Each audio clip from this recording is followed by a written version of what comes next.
있습니다. 신약성경 57면 마가복음 3장 13절에서 19절까지 말씀을 봉독해 드리겠습니다. 또 산에 오르사 자기가 원하는 자들을 부르시니 나아온지라. 이에 12를 세우셨으니 이는 자기와 함께 있게 하시고 또 보내사 전도도 하며 귀신을 내쫓는 권능도 가지게 하려 하심이로라. 12를 세우셨으니 시몬에게는 베드로란 이름을 더하시고 또 세베대의 아들 야고보와 야고보의 형제 요한이니 이 둘에게는 보아너게 곧 우레의 아들이란 이름을 더하셨으며 또 안드레와 빌립과 바돌로메와 마테와 도마와 알페오의 아들 야고보와 및 다데오와 가나나인 시몬이며 또 가룟 유다니 이는 예수를 판 자더라. 아멘. 우리 옆 사람과 서로 인사하겠습니다. 만나서 반갑습니다.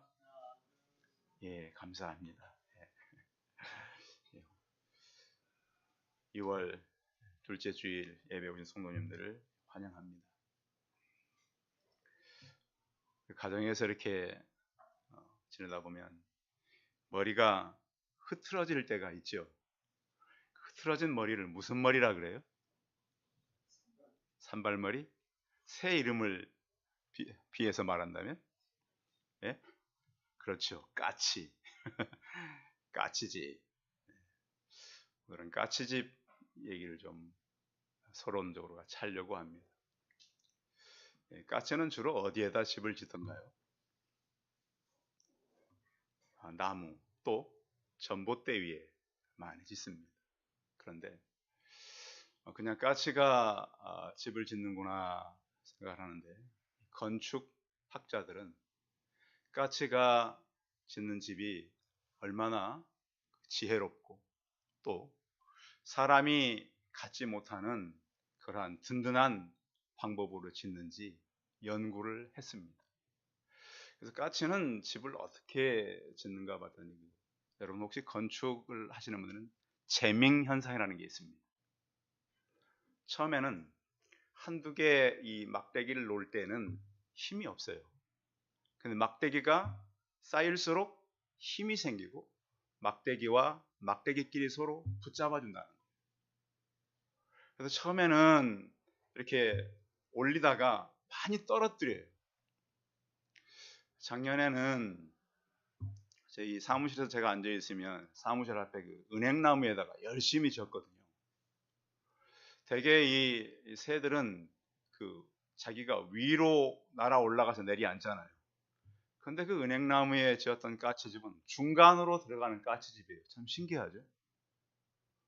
집을 져놓고 위로 내려가는 게 아니라 중간에서 들어갈 수 있도록 집을 져놨어요.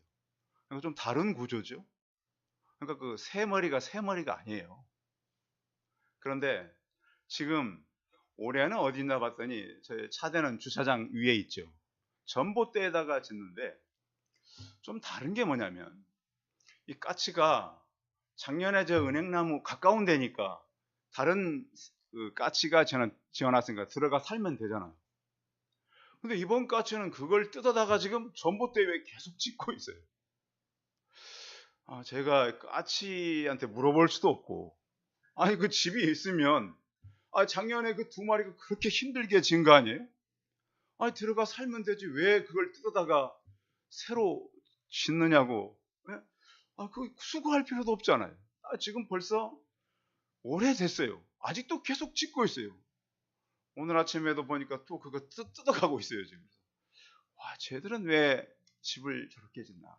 그래서 이제 그 조류학자들이 기록해 놓은 글을 보니까 어린 까치일수록 집을 짓는데 능숙하지 못하니까 막대기를 많이 떨어뜨린다.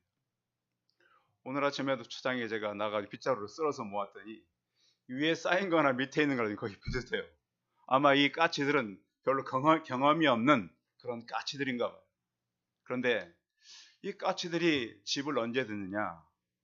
겨울에 져요, 지금. 근데 왜 겨울에 이 집을 짓는 걸까요? 봄이면 거기에다가 이제 새끼를 키우는 거예요. 그래서 과학하고는 상관없지만 우리 믿음의 우리 선조들은 그런 얘기를 했어요. 까치가 집을 높게 지으면 비가 많이 오고 낮게 지으면 비가 덜 온다. 그래서 이제 이번에도 튀르키예 지진 났을 때 새떼들이 거의 8분응선, 9분응선에게 다 과학은 상관없대요. 근데 아무튼 이런 자연의 어떤 흐름은 사람보다 빠르다는 거죠. 그래서 이런 상황들을 보면서 그러면 우리는 이런 자연을 속에서 어떤 지혜를 배워야 하는가? 아무리 바람이 불고 주변에 이렇게 이 추위가 와도 새 알을 낳아서 안전하게 이렇게 키울 수 있는 그런 둥지.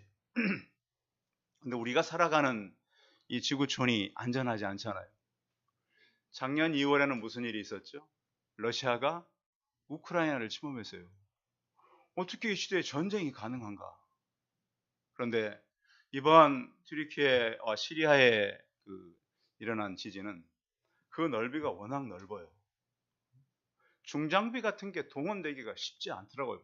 근데 워낙 넓은 지역이 지진이 난 데다가 지금 이미 발견된 것은 이제 조금이래요. 이제 조금. 너무 많은 희생을 당했어요. 그래서 예수님께서 이 땅에 오셔서 우리에게 하는 교훈이 무엇인가? 다시 우리는 이 2월을 맞으면서 봄이 오기 전에 어떤 일을 우리는 준비해 가야 하는가? 예수님께서도 이렇게 하신 일을 보면 기존의 구조들을 사용치 않았다는 거예요. 오늘 제자들을 세우는 데 보면 예수님의 거의 새판짝이에요. 저는 이제 목사님들과 같이 이스라엘 역사를 많이 읽고 준비를 합니다. 이스라엘이 어떤 나라냐면 헬라의 시대에도요. 그러니까 헬라가 지배할 때도 안디오쿠스 4세가 그 제단의 제사를 다 못 드리게 합니다. 그리고 그들이 그 유대인 전통으로 지켜왔던 모든 그들의 전통을 다 없앱니다. 그런데 이 마카비라고 하는 이 사람들이 일어나서 마카비 가문의 사람들이죠. 헬라와 싸웁니다. 전쟁을 해서 결국엔 헬라가 그 이스라엘이 제사를 지낼 수 있도록 포기해버립니다. 헬라가 얼마나 큰 나라입니까? 그런데 거기에서 마카비 혁명을 일으켜서 주권을 차지하는 나라가 바로 이스라엘입니다. 그런가 하면 예수님 당시에는 이 이스라엘의 하스몬가, 그러니까 대제사장으로 이루어졌던 그들의 지도자들의 그런 가문들이 있었어요. 그래서 하스몬가 사람들이 이스라엘을 다 지배하고 있었고 그 안에는 5개의 큰 파벌이 있었어요. 지금도 이제 그 튀르키예의 위험함이 그거지 않습니까? 구조대들이 많이 들어갔는데 지금 그들 안에 파벌이 생겨서 싸워요 지금. 그래서 지금 구조대들이 막 철수해요 지금 일부가. 그러니까 참 이게 그 위험한 일을 만나서 많은 나라 구조대들이 갔는데 자기들끼리 지금 원래 있던 파벌인 것 같아요. 싸워서 지금 보안 때문에 철수하는 국가가 생기고 있단 말이죠. 이스라엘도 그들 안에는 커다란 5개의 파벌이 있었고 이미 헤롯 성전이라고 하는 거대한 성전이 완성되지는 않지만 지어지고 있었어요. 그러면 지혜로운 사람 같으면 그 성전에 들어가서 이미 세워진 그 파벌들을 몇 사람들을 다 이렇게 선택해서 그들과 함께 일할 수 있잖아요. 그건 예수님은 그러지 않았다는 거예요. 그의 제자들을 모으는데 예루살렘에 가서 모은 것이 아니라 이스라엘의 가장 북쪽 끝단인 우리 같으면 이 평안도예요. 평안도. 이 한반도로 보자면 중국과 연결된 그곳에 가서 제자들을 택했다는 거예요. 이스라엘은 하나님께서 예수의 그리스도를 보낼 때 그럼 왜 갈릴리가 그 예수님의 초기에 사역의 장소가 되었는가? 예수님께서는 맨 처음 갈릴리 쪽에 가셔서 13절 같이 읽어봅니다. 시작. 또 산에 오르사 자기가 원하는 자들을 부르시니 나온지라. 그래서 이 제자들을 선택할 때 예수님은 갈릴리 지역이 어떤 지역이냐면 헬라의 군대들이 쳐들어올 때도 가장 먼저 유린을 당한 곳이 갈릴리입니다. 과거에 아수르 부대가 쳐들어올 때도 가장 잔인하게 유린당한 지역이 바로 갈릴리고요. 로마가 그들을 지배하러 올 때도 가장 잔인하게 살해당한 지역이 바로 갈릴리입니다. 갈릴리는 죽음과 억울함이 너무 큰 지역이에요. 그러니까 큰 국가에 외침이 있을 때마다 가장 먼저 목숨을 잃고 모든 것이 파괴된 나라 지역이 바로 갈릴리였습니다. 예수님은 그 지역으로 간 것입니다. 그래서 우리가 성경을 보면 하나님은 어떤 곳을 찾았는가 이렇게 보면 세상과는 반대였습니다. 높은 지역이 아니라 낮은 지역으로 갔어요. 예수님도 그러잖아요. 요즘 이렇게 보면은 이 회사에서 사람들 뽑을 때 어떤 사람 뽑습니까? 좋은 학교, 그렇죠? 또 좋은 어떤 경력, 또 건강한 사람, 이런 사람들만이 살아남는 구조가 돼 있단 말이에요. 그러니까 어려운 사람은 점점 힘들어지는 구조로 가고 있어요. 근데 성경은 그 구조를 바꿔갔다는 거예요. 또 이렇게 낮은 데 있는 사람들, 또 아픈 사람들, 약한 곳으로 간 거예요. 그러니까 예수님은 초기부터 성공하기가 쉽지 않은 선택을 한 거예요. 예루살렘에 가면 얼마든지 훈련된 사람들, 이미 조직된 사람들, 율법으로 충분히 준비된 많은 사람들이 있었어요. 그런데 예수님은 예루살렘으로 가서 요즘 같으면 이 서울의 가장 이 핫한 곳에 가서 사람들을 모집한 것이 아니라 가장 어렵고 힘든 지역에 가서 제자들을 선택했어요. 갈릴리에서 맨 처음 뽑은 제자 네 사람은 베드로와 안드레와 야고보와 요한이에요. 이 사람은 진짜 매일 고기를 잡던 사람이에요. 이 사람들을 잡아서 데리고 예수님께서 간 이 갈릴리 지역, 특히 이제 요세푸스의 유대인 전쟁사를 읽어보면 로마 군인들이 왔을 때 이 사람들이 도망갈 곳이 없으니까 갈릴리로 배를 타고 도망가요. 로마 군대가 그냥 둡니까? 갈릴리 그 호수 전체가 거의 붉은색으로 물들여졌다라는 글이 있어요. 이 갈릴리는 사람들 역사 속에서 참 아픔에 있는 지역이요, 죽음에 있는 그런 지역이었습니다. 그곳은 낮은 곳이요, 부족한 지역이었습니다. 근데 구약 성경에도 보면 이사야서 9장 1절에 이렇게 말합니다. 스불론과 납달리 땅, 이방 사람들의 갈릴리요. 근데 그때도 갈릴리는 이스라엘 땅이었어요. 그런데 하나님께서는 이 위기와 위험이 있던 그 땅으로 예수님을 보내었어요. 그런데 그래서 이 갈릴리는 예전부터 낙후되고 소외된 지역이었어요. 그래서 그 지역은 이스라엘 중심 행정에 치안이 미치지 못하는 곳, 또 국가의 보호함을 받기가 힘든 곳이 바로 갈릴리였다. 이렇게 보면 되겠습니다. 그 네 제자를 뽑은 다음에도요, 마태와 도마와 빌립도 갈릴리 출신이에요. 그러면 제자 12명 가운데 7사람이 갈릴리 출신이란 말이에요. 그 예수님은 왜 이렇게 힘든 지역에 이 어려움을 겪었던 지역의 사람들로 그 제자들의 절반 이상을 뽑았을까요? 하나님께서는 우리를 택할 때 준비된 사람보다는 좀 부족한 많은 사람들을 택합니다. 그래서 이 어두운 곳에 성경은 빛이 비추었다라고 말합니다. 아무리 환경이 부족하고요, 또 그 사람들의 어떤 경험이 부족해도 성경에 보면 사도행전에서 우리에게 말씀하고 있는 것은 성령이 부어지면 사람이 달라지는 것을 믿으시기 바랍니다.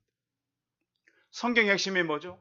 사도행전 이전과 이후에 성령이 부어지자 세상을 보는 눈이 바뀐 거예요. 능력 없던 사람들이 능력이 생긴 거예요. 그래서 우리는 성경을 통해서 사람들이 무엇에 도전받고 무엇 때문에 힘을 내고 어디서 용기를 얻었는가를 우리는 배울 수가 있는 것입니다. 대부분 지금 이제 우리나라도 어렵다고 그러잖아요. 그런데 항상 위기는 기회입니다. 기회. 그래서 그것을 잘 보아야 합니다. 예수님께서 또한 갈릴리 가가지고 맨 처음 찾아간 마을이 가버나움이라고 하는 마을입니다. 가버나움이라는 그 말의 뜻은 위로의 마을이에요. 그래서 이 가버나움에는 근처에 해안 도로가 있어서 많은 사람들이 왕래하는 곳일 뿐만 아니라 예수님께서는 오셔서 그렇게 말씀하셨습니다. 나는 의로운 사람을 부르러 온 것이 아니라 죄인들을 부르러 왔다. 혹시 여러분, 나는 하나님 앞에서 죄인이다, 이런 마음이 느껴지세요? 그분들이 건강한 사람들. 내가 무슨 죄를 지었어? 내가 무슨 잘못이야? 이렇게 사는 사람이 또 있어요. 그런데 우리가 나를 하나님 앞에 세워놓고 보면 죄인 아닌 사람이 있었나요? 우리는 모두들 죄인이에요. 부족한 사람들이에요. 예수님이 택했으니까 그 택한 12제자가 완벽했습니까? 가장 경험 많고 예수님께서 사역하실 때 가장 능력을 힘입고 물 위까지 걸어봤던 베드로, 최종적으로 예수님이 살아계실 때 베드로가 성공해서 실패했어요. 모른다고. 그러니까 그 요종이 그러잖아요. 너의 말투가 너가 예수님의 제자인 것을 확인할 수 있다. 왜? 갈릴리 그 말이 사투리예요. 그래서 이제 이 어떤 그 자료에 보니까 R을 우로 발음한대. 그래서 아멘 그러면 갈릴 사람들은 우멘 이런 식으로 한다는 거예요. 물론 아람어랑 섞여가지고 그런 그 정확한 건 아니지만 이런 발음조차도 사투리 발음하는 갈릴리 촌놈들. 놈이란 말이 또 놈 자자를 썼다고 생각하십시오. 이렇게 해서 이 사람들을 불러다가 예수님께서 이 복음의 근간을 삼았어요. 그래서 물론 그 당시에는 청년들이었지만 지금은 꼭 나이가 젊다고만 청년이 아닌 거 아시죠? 네? 연세가 많아도 청년의 기백을 가진 그런 분들이 계세요.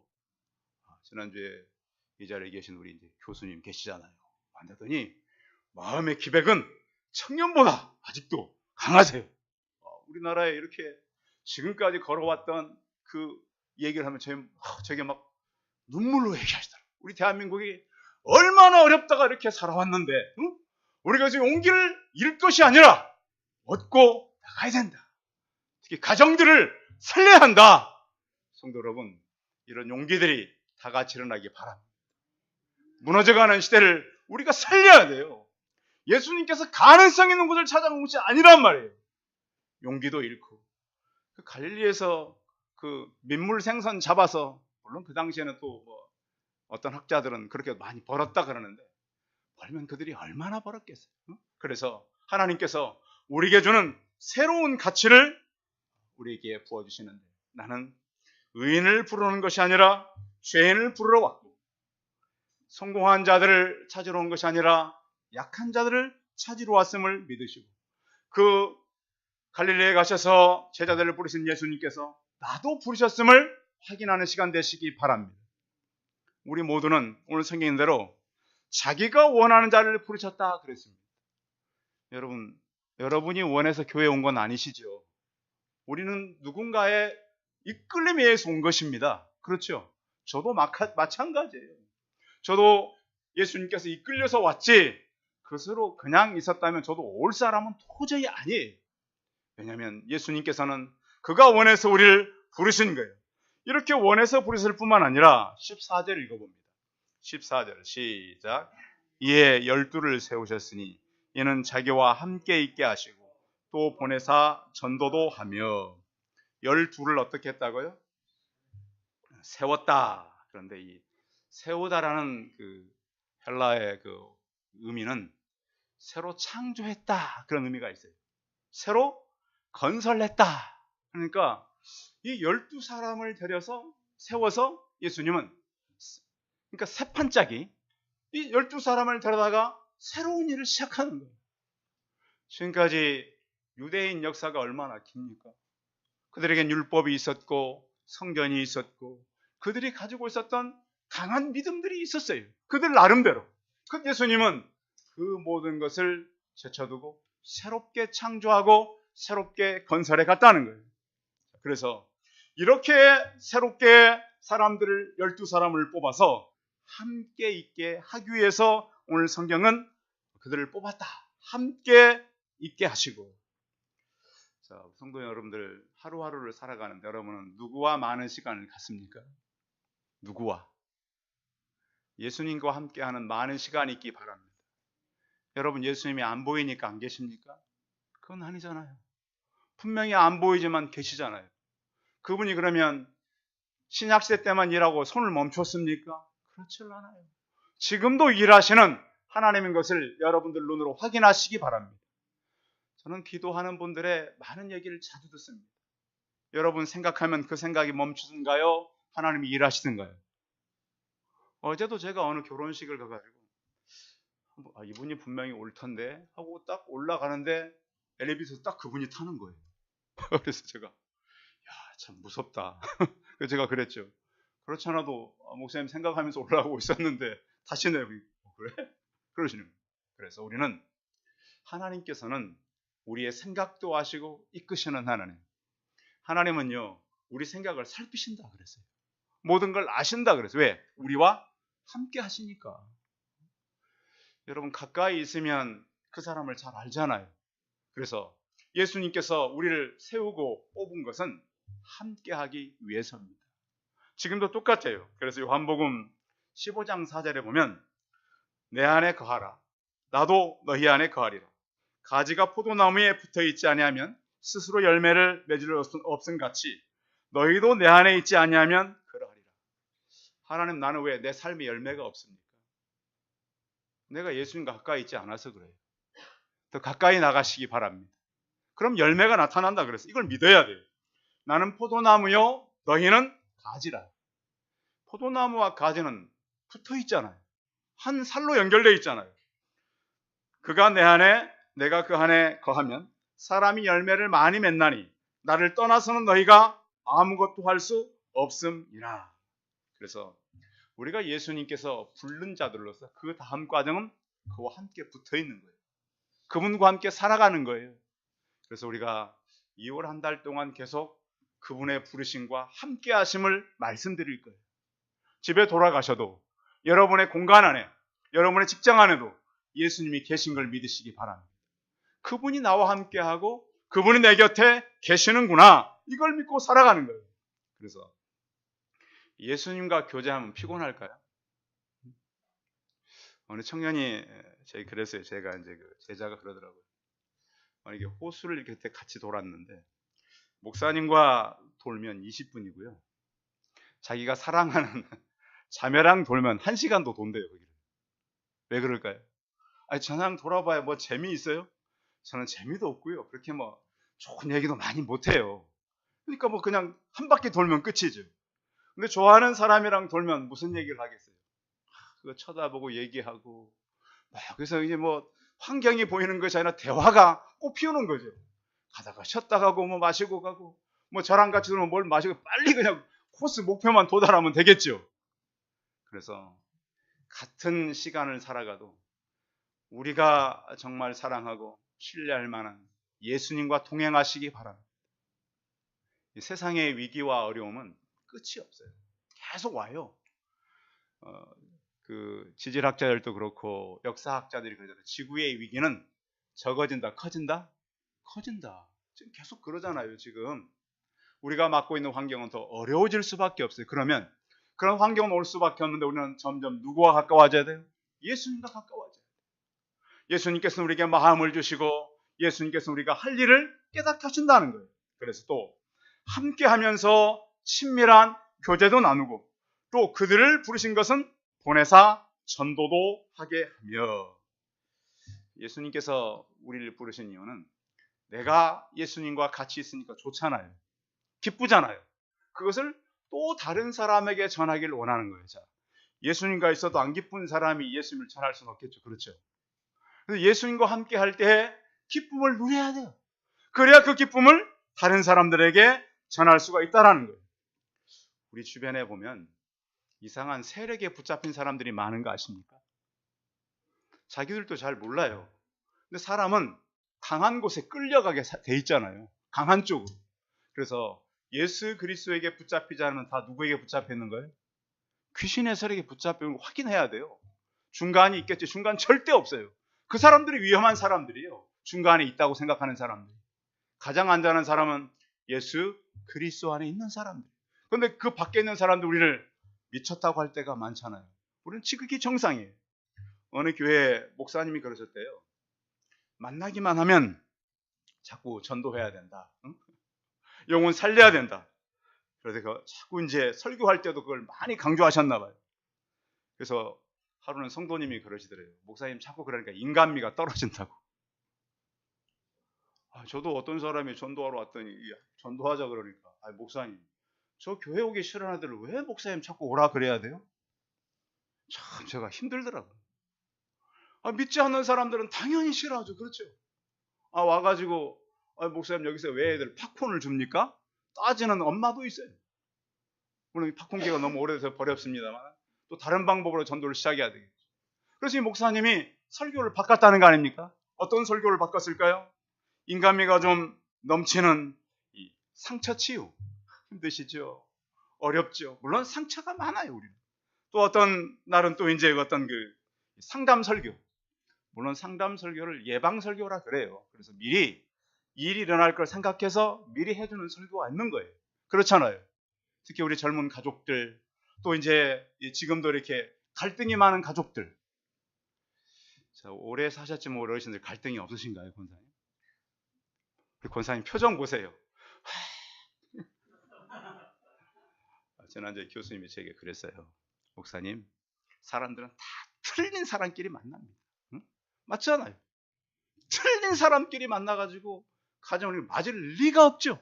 그렇죠? 그런데 우리는 한 방향을 향해서 걸어가는 거 아닙니까?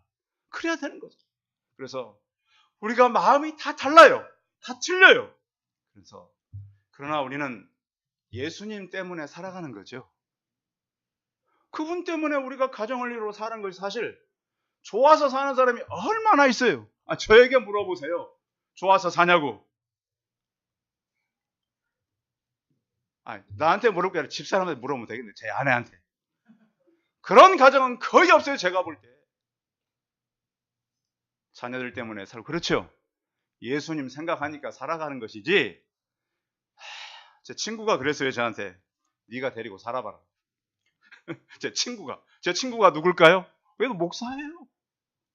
그렇게 힘들어요. 그런데 우리에게 중요한 건 뭐죠? 하나님께서 예수님께서 우리에게 왔기 때문에 예수님 바라보고 살아가는. 그래서 이 교회를 계속 그렇게 설교했더니 교회가 어떻게 바뀌었냐? 그분 이야기의 결론이에요. 교회가 살아나는 것이 아니라 정반대였습니다. 더 문제가 드러나고. 그러니까 이제 전도를 그냥 빼고 다른 거 한 거예요, 교회가. 그래서 교회는 어떨 때 가장 건강한가? 영혼을 살려낼 때 건강한 걸 믿으시기 바랍니다. 교회가 원래 영혼을 살리기 위해서 세상에 주어진 하나님의 기관이잖아요. 그 일을 잃어버리고 탕감하다 보니까 더 문제가 시급해졌다는 거예요. 그래서 구원에 초점을 맞추지 않고 공부를 많이 시켰더니 학자가 나오는 게 아니다라는 거예요. 교회에서는. 또 성령 운동을 계속시켰더니 이상한 신비주의에 빠지고 교회가 세워지는 것이 아니라 넘어져 가더라는 거예요. 그러니까 예수님께서 그 제자들을 무엇 때문에 불렀고 무엇 때문에 세웠는 걸 알고 우리가 교회의 생리를 알고 가야 된다는 거예요. 예수님께서 그들을 이렇게 부르셔가지고 어떤 권능을 주셨습니까? 귀신을 이기는 권세를 주셨어요. 제가 첫 번째 사택 교문 학교 지금 잠실여고 앞에 살 때 사택 그 3층이었잖아요. 거실에서 딱 보면 보이는 게 절이 똑같이 그 위치에 있어요. 절이 바로 여기 건물에. 그래서 제가 거실에서 그 바라보고 뭘 했을까요? 가만히 있었을까요? 기도를 했을까요? 기도했어요. 하나님, 저 절이 나갈 수 있도록. 정말 어느 날 보니까 사다리 차가 와가지고 짐을 다 내려가더라고요. 없어졌어요. 근데 보니까 그 건물 밑에 층에 또 생겨서 최근에 보니까. 성도 여러분, 우리가 있는 이 지역에도 굉장히 악한 환경이 많습니다. 그리고 이 우리의 영혼들의 영혼을 훔쳐가는 도둑들이 참 많아요. 다른 걸 훔쳐가는 것이 무서운 도둑이 아니라 가장 무서운 도둑은 영혼을 훔쳐가는 도둑이에요. 그래서 우리가 교회가 막아야 돼. 사람들이 그래서 영혼을 도둑질함 당치 않도록 우리는 지켜야 된단 말이에요. 우리 여행자들에게 가서 애국 여행 가면 가장 주의할 게 뭐라 그래요? 소매치기. 그렇죠? 소매치기자. 근데 자기 영혼이 소매치기 당한 걸 모르고 살아간다면 얼마나 억울한 일이에요. 우리는 이미 영혼이 구원받았지만 그 영혼을 잃고 영혼이 사단에게 속해서 살아간 사람들 있다면 얼마나 불쌍한 사람들이에요. 그래서 그 일을 누가 해야 되느냐? 믿는 우리가 해야 돼요. 또 예수님께서 오늘 특별히 여기 있는 대로 15절 같이 읽어봐요. 15절 시작. 귀신을 내쫓는 권능도 가지게 하려 하심이라. 예수님 당시에 있던 귀신이 지금 다 없어졌을까요? 그렇지 않습니다. 이렇게 물어보면 예수 믿는 사람들이 직장에 가서도 괴롭힘을 당합니다. 왜 그럴까요? 그 어떤 악한 환경들이 있어요. 우리가 그냥 살아가니까 그렇지 전도의 현장으로 가보십시오. 사단의 역사는 지금도 여전히 똑같아요. 얼마나 강하게 우리에게 밀려오는지를 몰라요. 우리가 이제 봄이 오면 그 일도 해야 돼요. 그리고 한 가지 부탁할 것은 여러분들의 지금 담고 있는 모든 기관에 재적들이 늘어나기를 기도하시기 바랍니다. 이게 무슨 작전이냐면 마치 그 까치들이 집을 지을 때 나무 막대기를 하나씩 쌓잖아요. 처음에는 다 떨어져요. 그럼 재적이 많아지면서 서로 그들 안에 붙잡아준다는 거 아니에요. 여러분 바람 세게 불었다고 까치집 날아갔다는 소리 들어봤습니까? 무너졌다는 얘기 들어봤어요? 태풍이 와도 날아가지 않는 단단한 집을 만들어간 거예요. 그게 재밍현상이라고 말씀드렸잖아요. 그래서 믿음의 교회가 사람들을 자꾸 교회 안으로 이끄는 거예요. 그래서 우리 안에 재적들을 늘리는 거예요. 교회 올 사람들, 와야 될 사람들, 그래서 그들을 계속 권면하는 거예요. 그래서 아름다운 교회가 세워져 가는 거예요. 이것이 바로 예수님께서 우리에게 주었던 새로운 공동체인 거예요. 예수님께서 제자들을 12명 불렀는데요. 19절 한번 읽어봅니다. 19절 시작. 또 가룟 유다니 이는 예수를 판자더라. 예수님께서 분명히 다는 아니라 그랬잖아요. 다는 아니다. 왜 이 말씀을 하고 있을까요? 우리에게 긴장해. 주의해라. 또 우리 안에는 우리 공동체는 분명히 이런 사람들도 있다. 그래서 하나님께서는 나중에 우리에게 뭘 깨닫게 하죠? 가룟 유다에게 사단이 뭘 집어넣어버려요? 예수님을 팔아는 생각을 집어넣어버리잖아요. 그 생각이 중요한 거예요. 우리가 예수님께서 불러서 아름다운 교회를 만들었습니다. 그리고 또 코로나 이후에 모든 교회를 얘기를 들어보니까 교회는 새로운 국면을 맞고 있어요. 어떤 위기 속으로 들어가고 있는데 위기는 우리에게 새로운 기회가 될 수 있어요. 예수님께서도 말씀하셨어요. 생각해 보세요. 예수님 당시에 그 지어지고 있던 헤롯 성전이 어떻게 됐습니까? 예수님 떠나고 얼마 안 있다가 돌 위에 돌이 하나도 남지 않았습니다. 그 이후에 사도 바울이 얼마나 다니면서 복음을 전했습니까? 지중해를 다니면서 그렇게 복음을 전했잖아요. 소아시아와 마게도냐 지금. 그게 바로 흑해 바로 밑 아닙니까 지금? 흑해를 중심으로 전쟁과 지진이 엄청나게 나잖아요. 그렇듯이 하나님께서 오늘 시대에 우리를 부르시고 다시 우리를 세우셨고 그와 함께하고 우리를 다시 보내시는 이 시대를 저희가 맡게 되었습니다. 주와 동행함으로 우리를 부르신 예수님의 뜻이 우리 생에 아름답게 이루어지는 저와 우리 성도들이 다 되시기 바랍니다. 기도하겠습니다. 살아계신 하나님, 작년 2월은 전쟁이, 올해는 지진이, 그러나 주님 눈을 들어서 우리가 하나님의 하는 일들을 보게 하여 주옵소서. 전능하신 하나님, 교회 주변에 까치가 열심히 새 집을 짓고 있습니다. 자연을 보면서도 새로운 우리가 전도의 새 판짜기를 하게 하여 주옵소서. 더 많은 제적들이 늘어나게 하여 주옵소서. 많은 영혼들이 교회에 와서 아름다운 공동체를 이룰 뿐만 아니라 주와 가까이하며 영혼을 살려내는 하나님의 아름다운 기관이 되게 하여 주옵소서. 예수님께서 우리를 부르심이 아름다운 열매로 나타나는 올 한 해 우리 교회가 되게 하여 주옵소서. 주 예수 그리스도의 이름으로 기도하였습니다. 아멘. 아멘. 광고 말씀 드리겠습니다. 예배 열심히 오시고요. 2월이 지나면 3월입니다. 주변의 학교들 그리고 저희 동네는 인구가 많이 늘어납니다. 그거 아시죠? 이 지역에 2, 3층 되던 건물들이 다 6, 7층으로 많이 올라가고 있습니다. 그래서 우리가 정신만 차리고 있으면 다른 곳에 멀리 가지 않아도 많은 영혼을 거둬들일 수 있는 교회는 오고 있습니다. 그래서 하나님께서 맡긴 관심을 가지고 일을 하면 좋겠습니다. 찬송 510장 하신 후에 축도함으로 예배 마치겠습니다.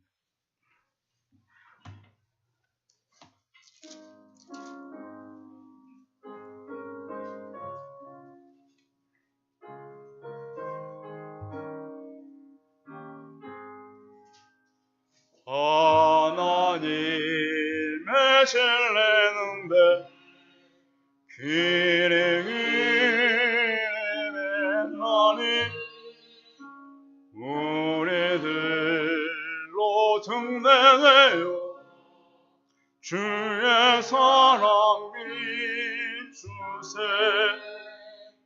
우리 작은 불을 켜서 험한 만화 비추세. 물에 빠져 헤매느니 건져내어 살리세. 죄의 밤은 깊어가고 성난 물결 설렌다. 어디 불빛 없는 강호 찾는 문이 많구나. 이리 작은 불을 켜서 험한 만화 비추세. 물에 빠져 헤매느니 건져내어 살리세. 너의 등불로 누워라. 거친 바람에 ቿ라. 빛을 찾아 헤매느니 생명선에 건져라. 우리 작은 불을 켜서 험한 만화 비추세. 물에 빠져 헤매느니 건져내어 살리세.